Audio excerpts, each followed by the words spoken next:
Know Thyself is dedicated to the exploration of the most rewarding task an individual can ever embark on, the journey to find oneself. Our intention is to investigate the universal principles that have equipped our species to seek the treasure of all treasures, self-knowledge. With your host, Daniel Powinski and Eduardo Manteca, this is the Know Thyself podcast. All right, I think audio levels are good to go, so let's do this. Let's go. Once again, good morning, man. Good morning. It's good to see you, dude.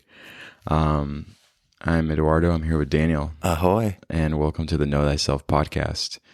Another week, and I'm very, very thrilled to be able to throw this episode into everything that we've done. I think it's so important that we cover this topic that we will be covering today based on everything up until this point. And I know I say that often, but when Daniel approached me about the episode today, he said, we have been sort of waiting to talk about the importance of this topic, but now that we've covered bloodlines and the significance of this biblical series and how it follows through the shift in humanity and then the changes that humanity has gone through thus far, I think, as I mentioned, Daniel bringing up the subject of blood and bloodlines was going to be a topic that we really wanted to take a closer look at. And so, I did a lot of different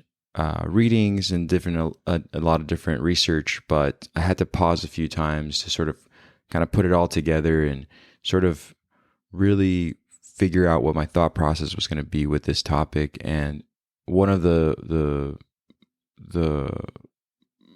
books that I was going off of from Faust, but the lecture from Rudolf Steiner really sort of put a lot of things in perspective for me, at least, on where I wanted to go with understanding something I've always been curious about. And again, that is blood and the significance of blood and, why it's seen as such a pure and valuable asset, and how it was seen as a valuable asset for many, many centuries. And so we'll get into that today. We'll sort of cover a lot in regards to this understanding of blood, the esoteric meaning of blood. And so I'm excited, man. It's going to be a lot, but I can't wait, just like always. So let's get right into it. Yeah, no, great introduction there. Because it's a very unique subject, and we're going to see this symbolism arise in every direction we go in the ancient understanding and kind of this mystery school tradition. And this blood is really going to help really animate and help us understand really the deep level of the sorority, kind of that sisterhood sorority that's also ran in this parallel timeline as the male mystery fraternities, right? And so we're going to kind of start to uncover this because it is a little bit more of a hidden secret, but that is the story of the sacred feminine, always, hiding just beyond the veil. And so this is going to really kind of open up further conversations, but it really is. It's a unique topic. And one thing that I would kind of suggest for the listeners is to maybe go back and listen to the episode, The Lost Key, that we did on the generative force, because this is also what we're going to be kind of looking at today.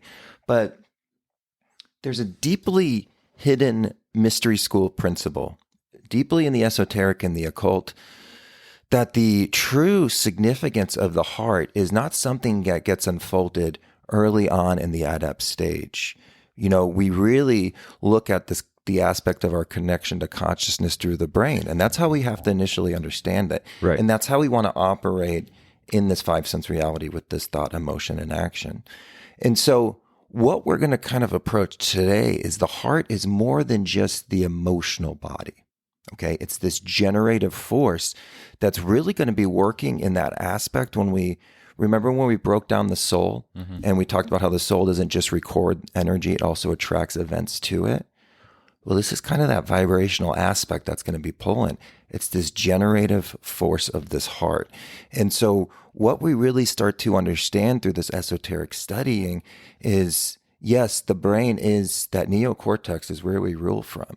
But the deeper direction and the pattern we're unfolding is enclosed in the heart. And that's really where we're going to find our highest expression. And again, this is why this journey we find ourselves in, this evolution of consciousness, is such an inward journey, Right. because we're tapping into the heart. It's not just seeing spirituality in the external. Remember, we no longer walk with gods. So now we have to find the gods within. And the key to that is going to be the heart. And what the heart is connected to is the blood. And so we're going to kind of talk about these living electric waters that are always moving through us, and the deep significance and the connection that they create with the blood's past generations. Okay. And so it's going to be a really interesting topic to kind of explore. But when we talk about ancestral healing, when individuals have this connection to their ancestors, and there's this, a lot of times this might be a lot of planets in like the 4th and the 8th and the 12th houses. But there's this connection we have, and that is this connection that really blossoms through this blood. And so we're going to talk about how this blood really works as a blueprint for your expression. And we really look to, get that blueprint to blossom. Right. Which is going to be this like really beautiful connection.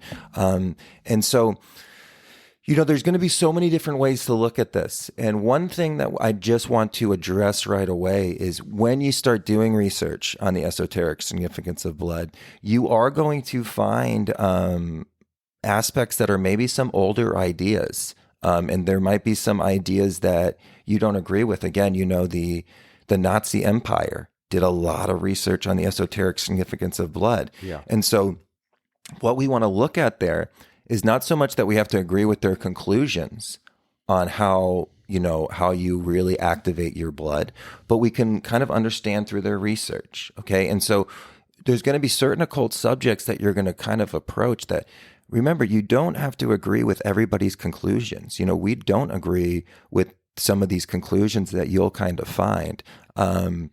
But the research is still there, and there's still a lot of deep information, but you don't have to agree with all the conclusions. But it's a very interesting subject to kind of open up. Absolutely. Right? Yeah. I mean, even when I was doing some research, it took me a minute to kind of find exactly what I thought I needed to look for. And so by default, I found things that I hadn't even considered. And one of the things with regards to eugenics and such, like just very dark stuff that kind of came up, was easily found. And so, yeah, you kind of have to go a little further than just, Googling, blood esoteric. Yeah. You're going to get some kind of crazy, some crazy, but just different perspectives, but again, there's deep information here. Yes. And so, right off the bat, maybe, because I loved how this was explained through Rudolf Steiner's work, which we always recommend. It's such a great esoteric researcher. And then a few other resources. But let's just kind of start with this approach in a conversation about the electricity that's in this blood. And, I loved how it was brought up that the bones, the flesh, and the muscle, those are the negative poles of the body. That's what grounds us to earth. Mm-hmm. The blood is the positive fluid that's working through us. It's that positive energy. And its connection is what animates the body to have not only consciousness, but self-consciousness. And so starting to see the blood like that completely just changes your perspective right there. Now we're seeing this as the battery within us. And this is that positive current that has to get to every aspect of the body.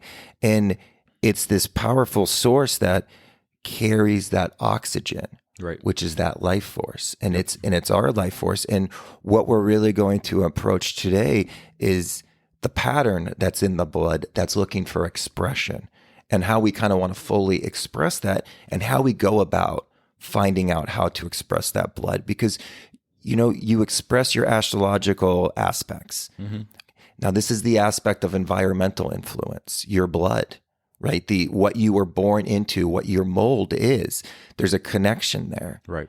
And there's a memory there And that's going to be what's the most powerful, because we wonder, why is it that, what is my connection to my family? Well, actually what we're going to find out today is it's deeper than you probably ever expected. Right.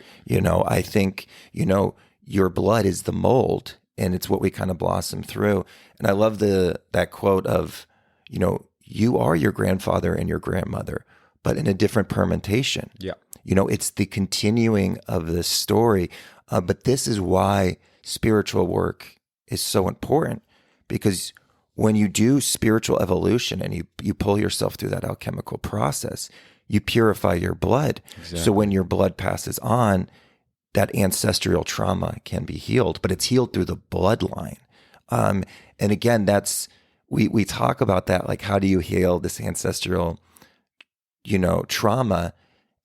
And it is one of those things that people kind of bat their eyes at, because like, oh, how can you fix a problem from 200 years ago?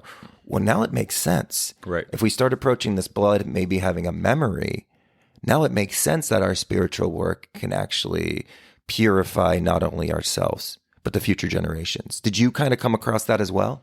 I did. And more specifically, people who knew this, there was this knowledge many generations before that you could change the trauma by, going out of your way to mix your blood away from a pattern that you no longer think serves the next generation. Like, that was something that I kind of looked up at, that when I was doing my research, you would see that in, say, 800 years ago, there was a pattern of, maybe something that sort of lied with an evil, and a mother would take herself out of the equation of breeding with a family that they no longer wanted to really breed with, because of what, or not breed, but, to mix with, because of the trauma you were talking about. Like, that's something that people wouldn't actually know how to do, or they could have been in royalty, but they're like, I'm just going to try to exit this way. And I think that that's something that sort of speaks to the knowledge we're talking about right now with healing the trauma. I believe that people back then already knew, like, I don't want this to continue. It's only going to continue on with a darker path that I don't want to be on. So I am curious on, like, when people started to sort of separate from bloodlines, when people were like, no, I don't want to, like, continue this pattern. Does that make sense? Yeah. And, and so, in this aspect that I think you're approaching here is this access of, like, healing your bloodline through kind of these external means of, like, connection with another. And so what I think we were approaching in that last aspect is more the aspect of the inner healing. So when your blood passes on, it releases that trauma, because your blood carries those aspects of, if maybe somebody was in military service and in combat, like even these recent things of the Industrial Revolution, like that transition, that blood is in you. That blood that is made its way down the family tree to you, experience that. And there's a memory there. There's a memory of World War I. There's all of these aspects, especially with how radical history has gotten in these last couple, it's speeding up. These big events are happening, we're getting more deeply connected. And so we're really looking at the healing of, like, psychological problems that are within the blood at that aspect, and so we take it within. But there's this that's why we do a lot of this work, and that's what a lot of people's work is. But this is also the ability to connect and communicate with your ancestors, which is alive and more than some. And that's something that is a capacity that we have to understand, that, if that is something that speaks to you, that's very unique. And that's a language that you want to manifest in a connection, because it's going to serve as a guide. Yeah. And then if we don't have that innate connection and that capacity, it's something we can grow by learning about where did our blood come from? Right. What's our connection to our homeland? Exactly. This is all going to be really important, because we're seeing this blend of identities, which is really beautiful. It's kind of about the age of Aquarius. But what we want to do is we want to bring these great aspects of our cultures together for this larger Aquarian culture, which hope and happens in the future, where we bring all the gold from all of our cultures and put it together and take the entire society through an alchemical process. Exactly. And so I also think that when you approach some of this information, there's a lot of people who are very strongly opinionated about keeping within your own kind of your blood kind of thing in like the ethnic class almost, right? Oh yeah, we'll talk about the royal blood and in the race, right? But what I think, and again, this is not just one group, every group, spiritual group, ethnic group, there's a lot of individuals that feel it's important to stay within, right? And that's completely whatever they want to perceive. But I feel like with this age of Aquarius, what we're kind of approaching, and to kind of counter some of these ideas of like, oh, you have to stay, is we kind of had to spread out because of this Tower of Babel, all have our own languages and our own cultures.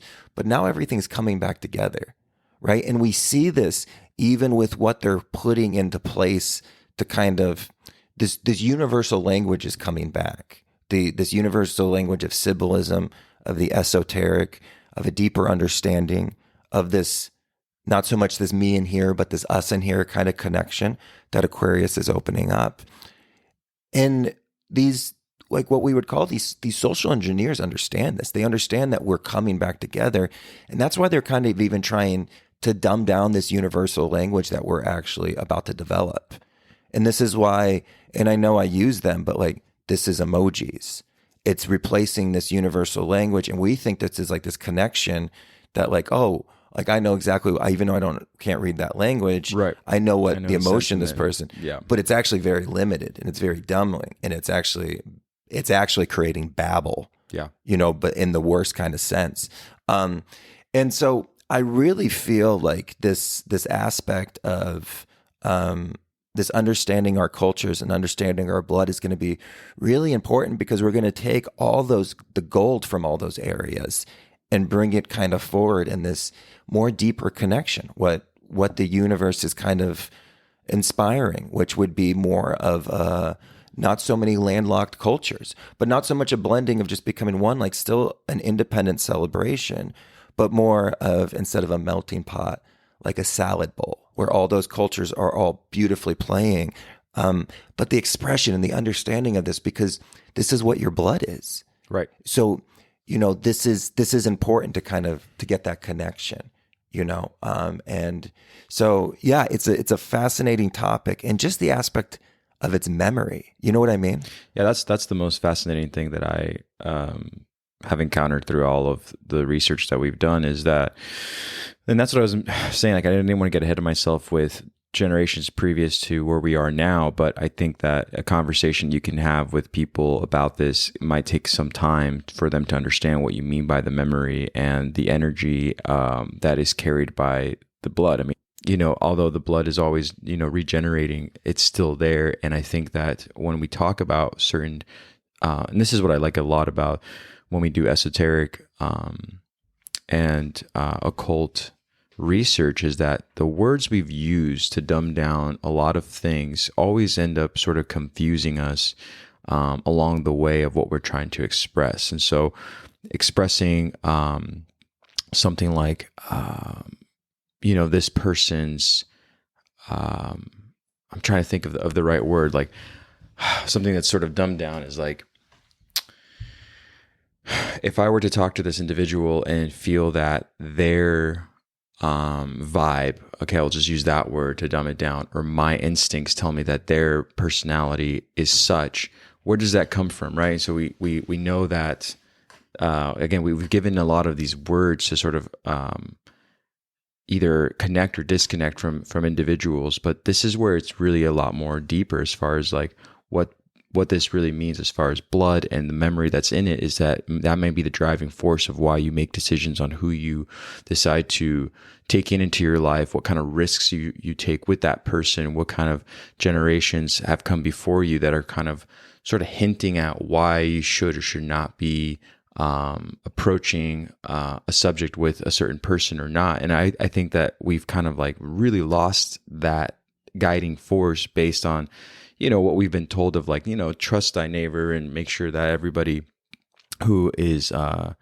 you're interacting with isn't really necessarily a threat, where generations before that, it's like, no, like what we've worked at really hard to sort of pass down through our bloodline needs to stay pure. And therefore those who haven't advanced spiritually inside shouldn't really be mixing with this class over here that has done so much work to ascend to another level. But right now, where we're all at, you can see this with your own conversation with people, is that even just people who listen to this podcast, is that we're all kind of so much closer to having this universal understanding, to where before it was not like that. And it might have been that way, but it's something you just didn't do. It didn't approach. It could have a lot of consequence if you even tried to sort of make this blend happen. And so now that we're here, it's fascinating that we can even have this conversation. I mean, just this conversation in itself, the podcast, is a testament to the ability that, or not the ability, rather the notion that we're all sort of a lot more interconnected than we have ever needed to know, I think, like, or have been told. And so, yeah, what's super interesting, back to the word instinct, is that I always try to break these words down in my mind, because again, they've sort of taken over a way of kind of blocking you from taking a deeper like a deeper dive into what that means. It's like, why do I instinctively feel that I can't, or why do I instinctively feel that this person is, and where does that come from, and how is the blood, sort of involved in that? What's inside of you that's telling you, like, okay, this is what's going on here, which I always thought, was fascinating with, the genocide of multiple differences in countries, like when one country would take over another and sort of try to eradicate an entire race. It's like, well, where the heck is that? Like, where is that coming from with such vigor and such like intensity? And like, why is it that it needs to be eradicated, and what's going on with that? And so I'd always take these sort of I don't know, what do you want to call it, like these like crazy right turn paths of just like researching that and trying to figure out what was the driving force behind that. But this is kind of where we can sort of open that up with bloodlines, Right. And yeah, and this blood is it's this life force, and it's the carrier of life through the body, and it's this divine energy. And this blood is a combination of fire and air from Right. Paracelsus, right? And he really spoke about this in this aspect of the spirit, in the spirit working through us in the fires of life, and it's the blending of those two. And so what the blood works, because it's this positive conductor, is it connects the higher chakras to the astral and beyond, right? Yeah. This is that Etheric energy. and- Exactly. And it's all coming from this blood. And so again, one thing, the blood is coming from the heart, and the heart is the one that is pushing it in and pulling it out. It's the waters of life, right? It's kind of the current. And we're really going to see that this is our true currency, which is our heart. And that current that it grates with that vibration Right. that radiates from the beating of it, right? And so that's what we're going to be looking at. And again, the brain really serves as a proxy of the real truest spiritual flame indwelling in the innermost aspects of the heart. Okay, so Right. again, this is a really deep esoteric understanding that it's as I think, so I feel, so I act, but we're following our heart's desire. Okay, and so we're thinking, feeling, and acting, but that thinking is guided by the heart. And that's really one of these later aspects, because you develop the consciousness, you get that thought, emotion, action. You break those blocks, and then you go deep into your heart, and you feel your heart's innermost desire. And then you work in alignment with your heart, because your heart is the spiritual flame of God. So if you want to walk with God like the ancients did, you go into your heart. Right. And that's where this manifestation happens. And that's what I meant by dumbing down instincts. That's what I'm saying. The word instinct has sort of taken over an understanding that is deeper that you're talking about. That's what I was really alluding to before that, is that we use a word to go like, well, where am I going to go and put my energy towards? And like my instincts say, and I'm not saying that the word instinct by any means is an incorrect term. I'm more saying that we've kind of lost the way to express why the heart is guiding us, and when you do tell someone, sometimes even people can dismiss it when people are like, no, but this is the path for you. Like, look Right. how successful in an external world you're being right now, or look how you're approaching life right now. It's working out for you. You're like, yeah, but my heart tells me, you hear people say that, my heart tells me. And it's an interesting, again, the way it's dismissed, it's an interesting process to sort of put that into words, because people are like, yeah, but like, does the heart really know what it wants? Or like, do you really just follow everything you do by your heart? You know what I mean? Or people say, go with your gut. When we've talked about that before with the idea of the gut biome and so forth. But all of that is a cellular involvement that is so much more connected to source that's above us and beyond this realm. And so it's important to really go with that and go within. We always talk about the going within, but again, it's a tricky thing in our modern society at times to tell someone that, because they will dismiss it. And not saying that everyone will dismiss it. I'm just saying I've been in conversations or how do people go, this is what's happening to me now, but this is what my heart tells me. And people are like, oh, okay, well, and sometimes, of course, it's always the female who's like, you should go with what your heart says. That's exactly what my own mother would say. She would never say, well, it's always about what does your heart say? And then you're like, well, yeah, let me go inside and kind of figure that out. You know what I mean? I don't remember my father ever saying like, go with what the heart says. And so again, in the language that we have, we've have to kind of gain back what we were just talking about, having that same common language, and not through emojis, but having that common language to understanding what that really means. Why are you going within? Right. What is the heart really telling you? Yeah. No, man, I love what you were saying there, because you're right. That cellular awareness, aware of the body as a barometer for the spiritual homeostasis, right? Yeah. And really reading the body and starting to see that there's deep, deep signs. Well, the little world inside of us is the world outside of us. Perfect. You know what I mean? So you have to have that connection, from within, to also be able to, have that same expression on the outer side, of yourself. Yeah, awesome, man. Bringing up as above, so below, because because the blood is that microcosmic blueprint of the universe. Yes. And this is your universe unfolding, and it's within you, and the universe is going through you, and it spirits you. It creates animation of your life. And it's through this pushing of this blood, because that's literally the universal plans in the microcosmic making its way through, and then we see how this is connected to the deeper realm. And, we are the blood of the earth, and we carry the blood. And again, like, it was brought up in that video from that individual, the soft-spoken shaman, and he talks about the anagram, right? Earth and heart, and how it's an anagram. So they go and they flit, and it spells each other. And that's exactly what we're seeing. So again, we're starting to see these scales. We're starting to see these levels. And so this blood is the life force the spiritual life force that's animating us. We are the spiritual life force that's animating the earth. Right. Okay? And so we're starting to see these connections, as above, so below, and we talked about this with, the Tower of Babel, how all ancient, monuments, structures were either based off of universal measurements or the measurements of man, because they were the same, just in different ratios. Exactly. Right? But as above, so below. And so again, we're really starting to kind of scratch the surface of what's in this vital liquid force. And again, it's very much ruled by the its home is in the heart, right? Right. From the heart of life. And this really is going to represent the tide of life. Okay. And so also we need to be aware of our blood's connection with the moon. And we tap into the aspect of cycles.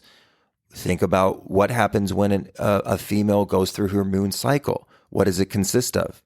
Blood.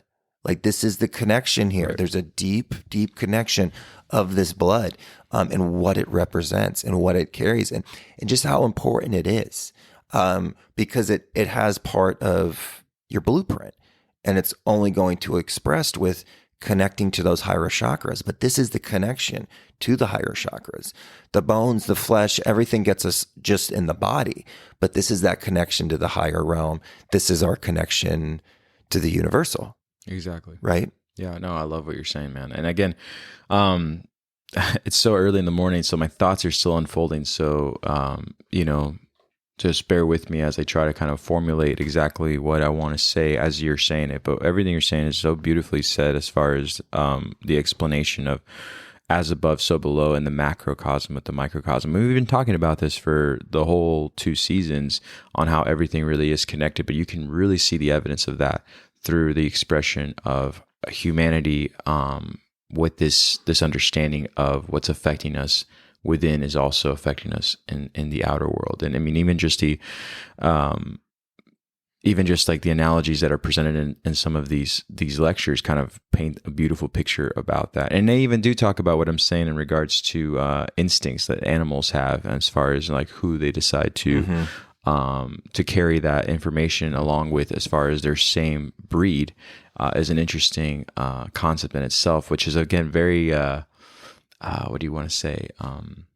Not controversial, but it's like, we're not comparing ourselves just to, a fox mates with a fox, as like, a human of a certain culture, only mates with a human of that same culture. We've gone far beyond that as people of Earth, but nonetheless, it's still all connected. You know? And I think it had to go through its process, man. Like we had to have this separation where the cultures were really closed off from each other, and they had to develop and they had to blossom, and we had to get these aspects in this uniqueness because we need to start looking at this whole human culture because every culture has a deep lesson that is going to do a better job of you completing yourself. Right. Do you know what I mean? Like, I know I've spoken it before, but like when you think about family, like use the Latin American model. Like they're so dedicated to family. Right. They've expressed it so well. When I think about like what kind of energy do you take from America?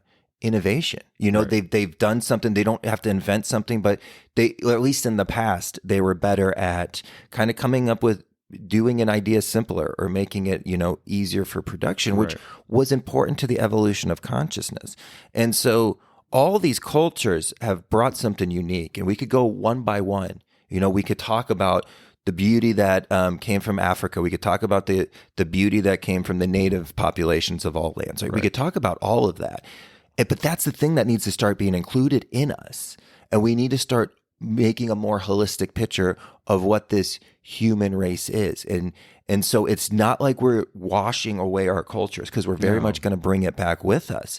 But I feel like personally, because I know that there's, some occult circles that are very against this. And again, it's all races. Like everybody represents ability that kind of have this perspective that you shouldn't have this mixture. But again, I think it's about the age of Aquarius. It's about where the evolution of consciousness is going because, again, we are connected through this internet. Our borders, we're so close. Like we have best friends from this podcast now in New Zealand. Right. And you know who you are, and so that border's not getting there anymore. And so now we're left with this approach of like, what do we do? We can become this one race of emoji blabbering, evolve to just these like fat things with thumbs with the VR headsets. Right. That is a possibility, but that can't be the only possibility. What's the other one? Well, the other one is a complete understanding of the entire ancestral realm of the human experience. Yep. And what you would carry with you is the knowledge of all the human experience because you're starting connecting to the collective. Exactly. And we're really starting to wear something up. But again, what we're seeing with these now with these, like, I guess, like the aspect that cultures are mixing this blood, what we really want to do is understand where ours came from so we can make a connection with that because we want to. Why? What's that? And also why? Why, and that's because it's part of our permutation. It's part of our blueprint, right? And it gives you an understanding of who you are. Right. And the beautiful blend that it is, because like I'm not Daniel Vitellano. I'm not 100% Italian. I don't have older brothers. Like I'm not as confident. You know what I mean? I've not gotten in a lot of I don't have that, which could be a really attractive force to a lot of people, but I don't have that animating Italian energy, right? Well, it also comes from my mother. It's like more internal, but I don't have this emanating masculine Italian energy, but even if we went out for 8 hours and everybody is just, full of shenanigans and having fun, I've got no problem making breakfast, and I'll make breakfast for everybody. And I won't even sit. I'll just keep filling people's breakfast. And just like an Italian mother, I'll just eat a couple bites in the kitchen really quick, when I'm cleaning. That comes out of me. Right. You know what I mean? And also I could probably be naggy too. You know what I mean? So I get both aspects, but you're really good to gossip with, man. But instead of you being a gossiper, maybe someone who is an external expression of that Italian blood, you have the internal ability to sit and listen and to let someone vent. And I can tell you that from experience, but I love your analogy about making breakfast because you carry that in you. Yeah. Yeah. And I know I have more of my external aspect is more of my Eastern European. Right. And it's that Polish that kind of comes out. And I understand that and I connect with that, but I understand that that's part of the fermentation of my blood. Right. And so what were you going to say? Oh, no, nothing. I now that my thoughts sort of unfold more and more, this is what I would have these conversations with my own mother about. Even when you're talking about being able to have these deeper connections with your mother, again, it's almost like the blood, the aspect of the blood that you're more familiar with relating with, because that's where these deep conversations happen. And that's why you learn about your past, because this is actually going to help you have a deeper conversation with your children. Absolutely. Okay? And so it's this aspect of if we can actually study and look into our past and really understand this evolution that's working through the bloodlines, and that there's this evolution that's happening, you can tap into that source energy, that comfort and that realness. And so you can actually really start connecting to your children on a much more molding and formative way, where you can have direct conversations, because this is something that through the alchemical counseling I found, a lot of people can't have really deep conversations with their family, and why a lot of this happened and what happened to this universal language that was kind of kept within those families is an understanding of their past. And so, it lacks that understanding, but again, this is all part of the evolution of consciousness when we moved from marriages being a blood seal between two families for more financial, political, and religious reasons, moving to this aspect of love, which really kind of was in this process right in the age of Pisces, when we moved from marrying for power and position, and now you are marrying for love, and it was out of choice, it was out of a free will decision that was afforded to us through the evolution of consciousness. And so right. Making that manifest is part of this process that we find ourselves in now. And so there's this really, really deep connection with understanding our blood. And, just when we even look at it, we have to understand that this is internally on us. It's not about, again, you don't fix your blood from the external to make it really express, because that's what I'm trying to say. Right. And so we think about it. So in the Bible, it talks about, a blood curse is 7 generations long. Well, where have we seen that number before? We know what number that is. This isn't 7 physical generations.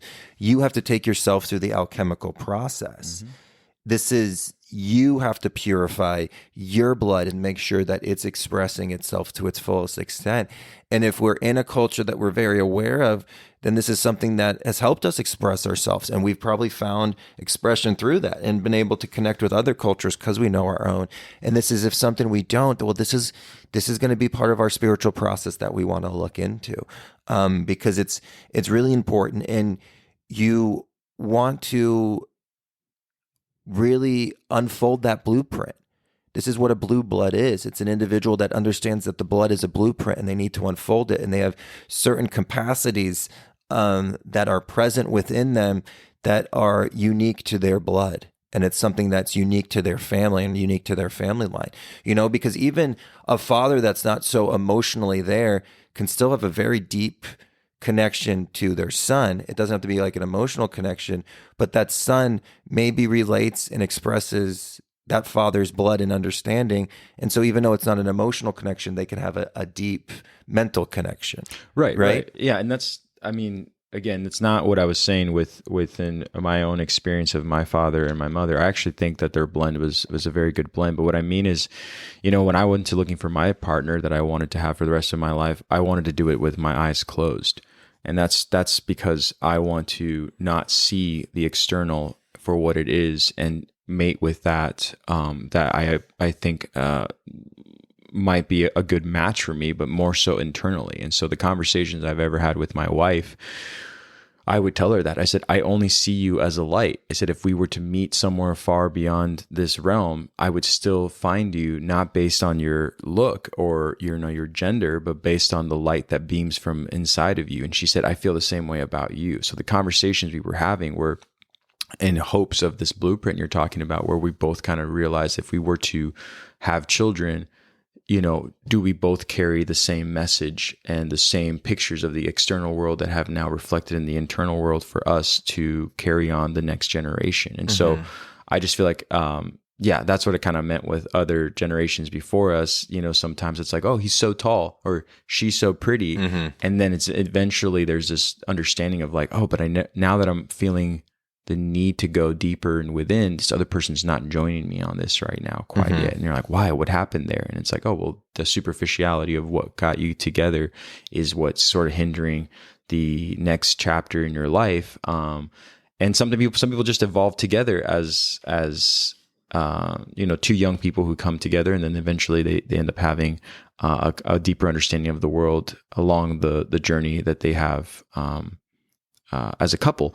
But I feel like, again, these decisions we make, or have made before, have a lot of different reasons for it, and I think you kind of see that with other families that come together. You're like, oh, you know something much deeper, and that's why I've chosen you. I mean, you even see that on our first date now.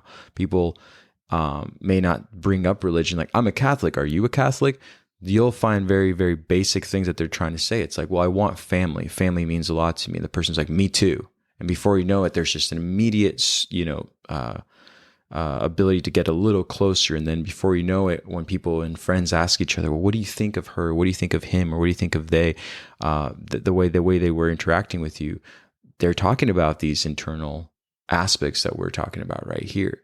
They might not have the specific word and definition for it, but that's exactly what they're looking for. They're still using that internal radar to sort of kind of navigate what they want out of their relationship. Does that make sense? Yeah, absolutely.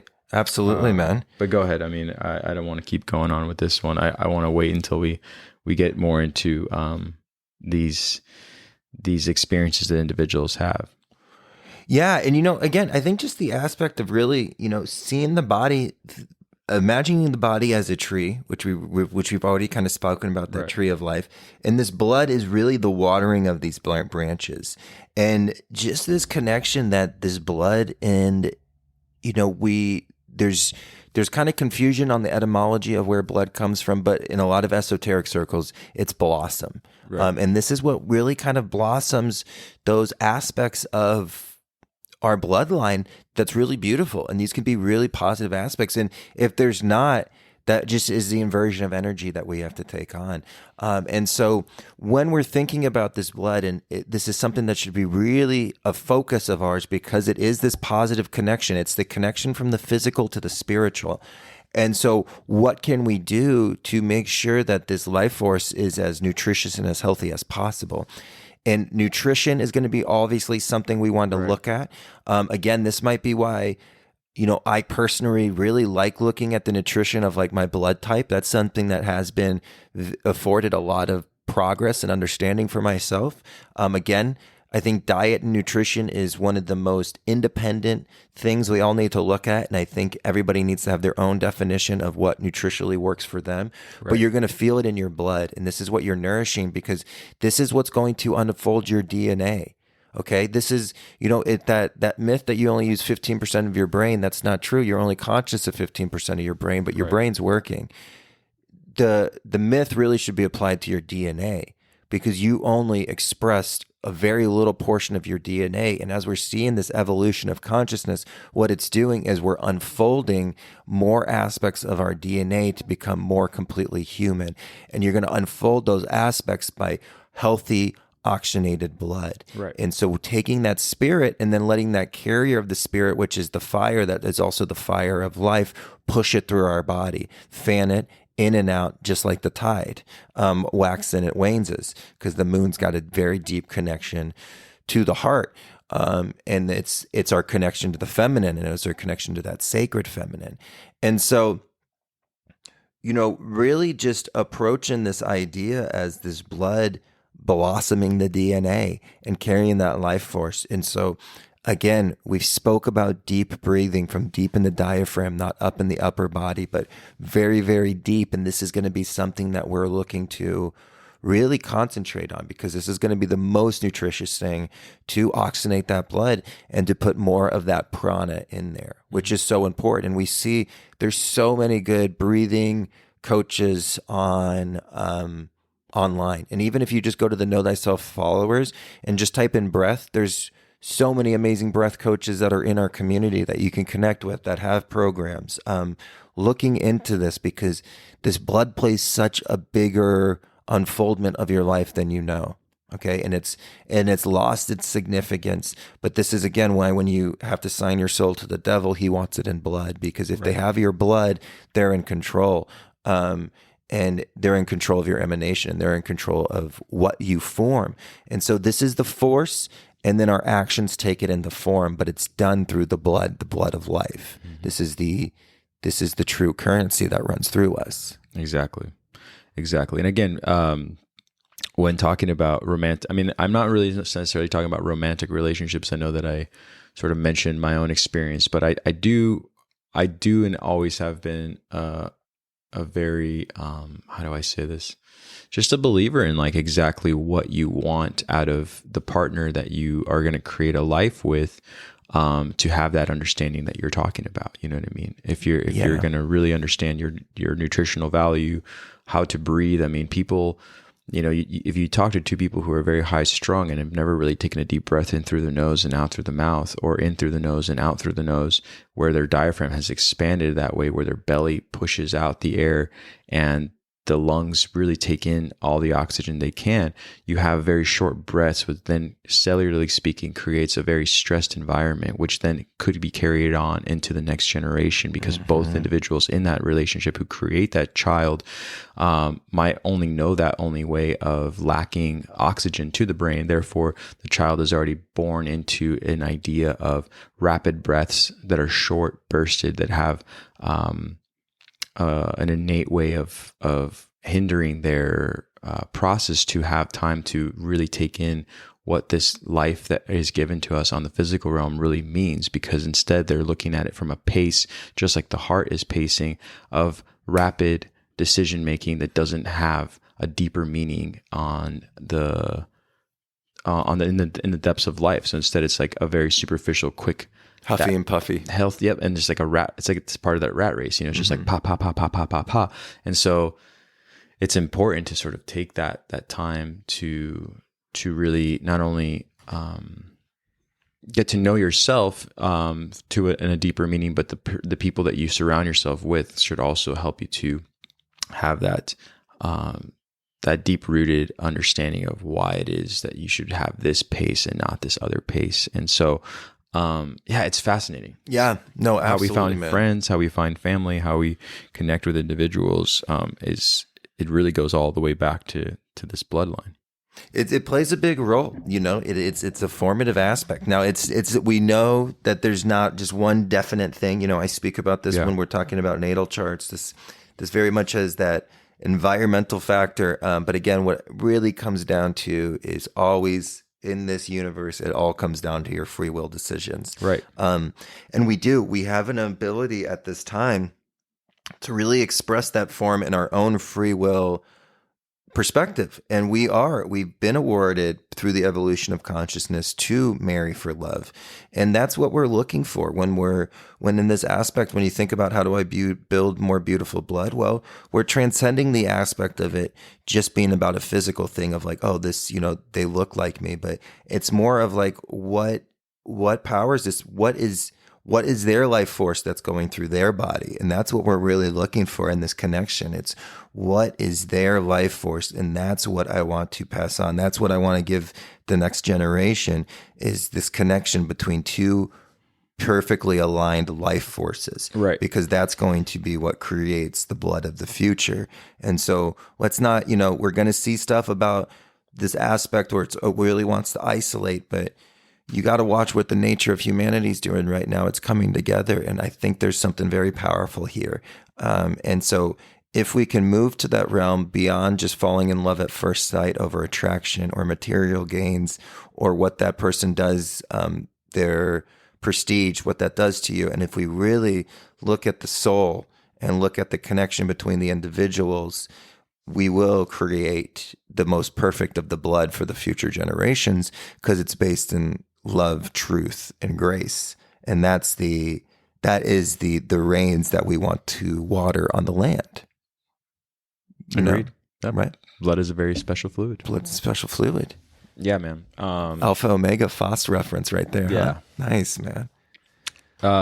But yeah, I mean, I think everything you're saying is exactly what I'm getting so excited for, is that, the way we choose that partner is very important, but also to know that where this is all going to, and what the ultimate goal is to have that deeper understanding that it's all as above, so below, the macro and the micro, and the mimicking of what's going on inside in a small way is the same world that's on the outside. And I think that's something that you need to find within your community.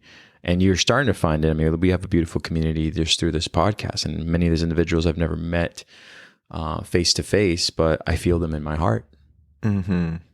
And so that says a lot. Whether you want to believe it or not, does not bother me, because it's something felt, by the heart. So, it's important to not just disregard that. Oh, most definitely. Yeah. Anything else you want to continue adding? Well, I mean, we could talk about this forever. But I think this is exactly what we're looking at. This is going to be something that's in symbolism. So it's going to come up a light. I mean, we didn't even talk about the spilling of the blood of Christ, which will probably just be its whole new episode, but it'll be great because we'll kind of jump right in, and you'll know exactly, because we'll have this common understanding and this common language of what we're working through. Yeah, what bloodshed really is. And what bloodshed is, and why is that sacrificed? What the power, the esoteric occult power. We talked about the esoteric significance, but we really didn't talk about the occult significance. And again, this is a huge part in their rituals, especially when we get more to that darker side of the occultist. And so, shame on them, but we know what this energy is, right? And so we know that this is a very, very special fluid that connects you to the spirit world. This is your gateway to the spirit world, and this is your gateway to the higher chakras, and also to your past of who you are. And so uncovering this and changing our relationship with our blood is what we can do, because we can't change our blood, but we can change our relationship to our blood. And also, when we understand that more, and just how we're this beautiful coming together, we'll get a better understanding of what makes up other people's beauty combinations. Right. And we'll get a better understanding of that. And we're holistically, hopefully getting a little bit better of a situation than the current zeitgeist. Yes. And so, yeah, my man. You got anything else? No, I think I spilled it all out. I mean, again, this is just something that's really, for those who are listening, I just don't know how else to put it other than the example I use of my mother and father, but it's just something that I think always need to be considering of, are we all evolving together? And the answer is yes. And you can see that within the conversations we have in our communities, and some are faster than others, and some are quicker than others to have this understanding of what's going on from within. But, it's important to continue, being guided by the heart, and absolutely. And it's something that I think we don't really have a choice in it anymore. We must, Right. continue that for the conscious evolution of mankind. And I think we're getting there. The more we advance, the more you kind of see that, and the more social engineers try to dim that knowledge with fear, because the fear is what probably makes the heart just sort of kind of pause and not Right. necessarily let itself be the guiding motivator of what we should be doing in this external life. Right. So, Oh, you know what? Actually, go ahead. if everybody, I kind of have a shenanigan. I'm like flying to a spot to get a passport. I have like a 30-minute window, and then I'm flying from that spot, and I'm flying to another spot, and then I'm like crossing the border into Mexico, and then I'm flying to Mexico. So if everybody could just maybe hold a really positive idea. I'm really just concerned about the past. Not concerned. Got no concerns, right? There ain't no worries on me. But if everybody could just really just envision the nicest passport person in the world, because the government usually isn't too fond of a spiritual anarchist. And especially I need to get this passport and I have a 30-minute window. So if we could kind of have like maybe like a Mr. Rogers archetype or Mary Poppins, that might actually like let me just fly on her umbrella down to Costa Rica, because I'm going to be checking something out there. Going to get there long term. So I know I want to connect with everybody, but I'm only going to be down there for like a week and a half. But I will announce, because I'm going to be staying in a hostel. So if you in the area, let's definitely get a coconut and eat a banana together. But I don't even know if they have coconuts in Costa Rica. I've never been there. But if we could just hold a good view of what that passport office looks like, and maybe even if they have like my favorite flavor of Jolly Rancher, like whatever it is, but like, let's just make that, if you guys wouldn't mind holding that really positive energy for me, I will, and then I will still be connecting out there, and we're going to have our first distance podcast. We're going to try to do having our podcast from abroad. And, no, I can't wait, man. I mean, people I know that are in great support of you, are all doing that as well, making sure that you get, safe. I love it. I love it. It's just the path. That's it. This path, man. Just that passport. Yeah. That's the only thing I'm worried about. But they're going to be great. We're going to be best friends. They're coming to my birthday. And so, well, cool, man. Always a huge thank you to Patreon. Everybody who's sharing. Reviews are amazing for us. It pushes us up. Everybody who shares with their friends and their family. It means the world to Eduardo and I. And like always, it's an honor to be on this journey with each and every one of you. Yes. Always thank you so much. Much appreciation from the bottom of our hearts. Until next time. Until next time.